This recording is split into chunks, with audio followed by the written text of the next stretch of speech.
Hello everyone, and welcome back to the channel. As a child, you instantly recognized you didn't fit in. Making friends was tough and you often hung out alone, even though you didn't want to be. This episode's for you. This episode's for me as well. I found out the hard way that I was not like everyone else. And guess what? There's a lot of you that aren't either. So let's discuss, shall we? My name's Jeff Mohr. I'm the Northwoods Carver, and thanks for seeing what I saw. Well, let's get down to it. Being different is intensely creative. This article is from Tiny Buddha, Simple Wisdom for Complex Lives, and it's written by Devi Clark. So this is just going to be, my talking point. This will be the example. And this is part of that story. So as I began, this is what she has written. As I began to take more pride in what made me different, I began to research other people who went against the social norms. I discovered that artists, entrepreneurs, innovators, and other world changers were always different from the people that surrounded them. Like me, they had often felt excluded from the popular kids group at school. They thought differently. They made connections with other people or between ideas that others had not previously made. And they had the courage and the resilience to put those ideas out into the world. The courage to take the risk of being judged and the resilience to try again when they were. In the process, their ideas were tested and improved and tested again. Some made it big. Think Steve Jobs, Lady Gaga, Barack Obama, appealing to a mass audience with their new ways of seeing. Others appealed to a niche with similar tastes. In every case, their creativity was rooted in the differences. You too have value hidden in your differences. Though we may never escape all judgment and discrimination, we can learn to value our own unique perspectives. Then at least we can stop judging ourselves. All right, so this is a little article on Devi Clark. Devi Clark is the founder of the Outsider Network, a community where people transfer the pain from being different into the courage to change the world.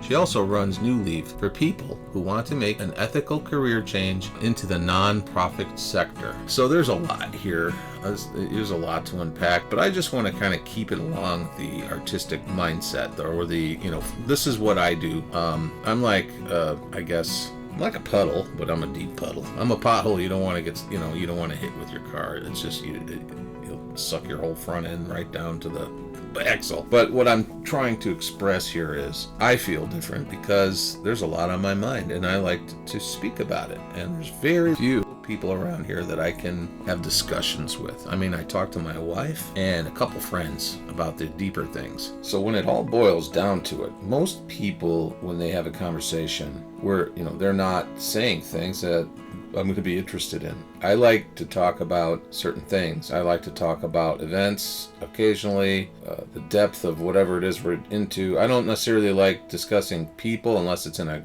good way or unless it is advantageous for the person I'm talking to, whether it be a lesson learned or whatever. But there is this really cool saying, and I can't remember who said it, but it goes something like this. Great minds discuss ideas. Average minds discuss events. Small minds discuss people. What I like to try to do is discuss things. So we'll start off with a topic. Like I have a friend named Pete, and he lives over in Michigan. And he's probably 20 years older than me, but he's super cool. He's a conversationalist. He's extremely well-read. I guess we basically, we both love motorcycles. He's got a collection of them, actually. And we both have memories from when we were younger, and because we were both part of the memories. He was a part of my memory at that time, and then vice versa. But he's one of those people I talk to still. I met him when I was in my 20s, I think. And we'll have wonderful conversations. We'll start off talking about weather, and then we'll go into, we're both, he's a musician. I play around with, stuff. So we'll talk about different gear, and then we'll start talking about, the political scene. We'll move very comfortably through all those types of things because we both like to discuss these types of things, right? So he's an outsider. I'm an outsider, and there's a different part of me.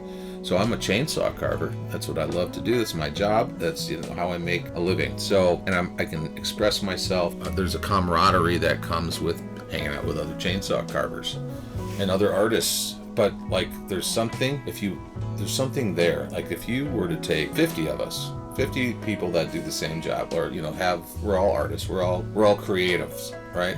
So I believe that there's a difference between being a creative and being an artist. If you took all the saws away and you just had a campfire and just let everybody talk, you're going to have certain groups that are just there for a good time, and it's a lot of fun. And then you're going to have the guys that just want to talk about customers or crappy situations, or do you ever have one of these guys, and we just love cutting up about customers and just the things that people say out of the blue. Is that real wood? Just the crazy things that customers or people that are like watching would say, because they don't know anything about it. Did you do that? You're standing there with a saw and you're covered in sawdust or whatever. And, did you do that? Yeah, I did. What gave that away? So we can sit around and we can discuss, and then there's going to be certain groups that will talk about their adventures, and then there's certain groups that'll discuss people and the negative side, and then we're all there for a reason, so that's the positive thing. But then when it comes down to it, when you start talking about art and how we look at it, there's going to be it's just going to be a certain amount of those guys and gals that are going to just come over and want to talk about that. Like they want to sit in and listen and potentially learn, or maybe they have a lot of experience and they want to bestow that upon us. So I think, in a nutshell, that even amongst the cliques or even amongst the groups, there are countless different, you still might be alone in a big or in a small group of your peers. You might be that much different. I guess what it boils down to is your ability to set all of that stuff aside and just have a fun time. A lot of times we get into this funk.